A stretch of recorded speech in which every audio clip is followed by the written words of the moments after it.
course, I traveled to Germany, or what was left of it anyway, after the destruction. Who would have been any radiobiologist dream to study the effects of such high doses of radiation on any animal or plant life? Yes, actually, quite quickly after the bombing, I flew over, only a few months after, in fact. It was a little dangerous, but I had my gear, so I was alright. I mean, even if it wasn't, it didn't really matter to me. The research we could get from the Wasteland would be revolutionary. For a brief time I was escorted through the Wasteland by General Eisenhower himself.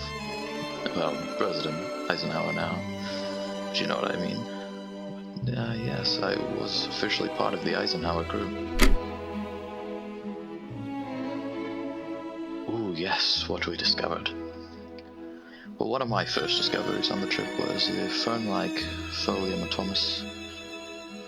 We currently don't know exactly where on the evolutionary tree it branches from, but a common problem with many of the wasteland organisms. But we hope to figure that out very soon. A very strange plant, that Folium atomus. Of course, we can't talk about the species of the wasteland without bringing up the most famous example, the radium dogs. We're not exactly sure where they came from, but one thing we can say for certain is they didn't arise from any German pets. They're very clearly one uniform breed.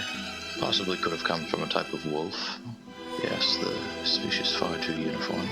In fact, it actually bears more of a resemblance to British breeds than anything you would find in Germany at the time. Did we find sentient life? No, of course not. Look, even if we did, I wouldn't be able to... Okay, this is off the recording. You're 100% sure you can keep this off the recording? Okay, fine, this is just between you and me though. There were a few times in the wasteland when we ran into some, well,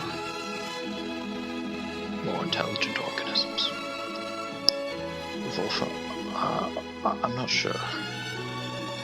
Eisenhower told us that higher-ups were forbidding us from documenting them, so I only have some service-level information about them. But they sure as hell didn't come from any doggo plant. The silhouette was undeniably humanesque. At first I thought they could be advanced German machines until I saw the remains of one that was torn apart by some larger creature. Something was going after them. The outside was chemical parts, but on the inside there was flesh. The closest I ever got to a live one was on patrol with Eisenhower himself, actually. We had already encountered some pretty vicious hounds on that day, and we were pretty beaten down, tired. I remember walking to the checkpoint. I was right next to Eisenhower, and he stopped. Gave the hand signal, the one telling us to stay put and quiet. He was looking to our right. I couldn't really see anything. Just looking right into the clearing, completely silent, unblinking. I remember I thought he was just being paranoid. Contrary to popular belief, he actually started showing signs in the wasteland, not in office. That I looked right as well, and I couldn't see anything. I remember whispering to him, why are we stopping? And he just said one word to me,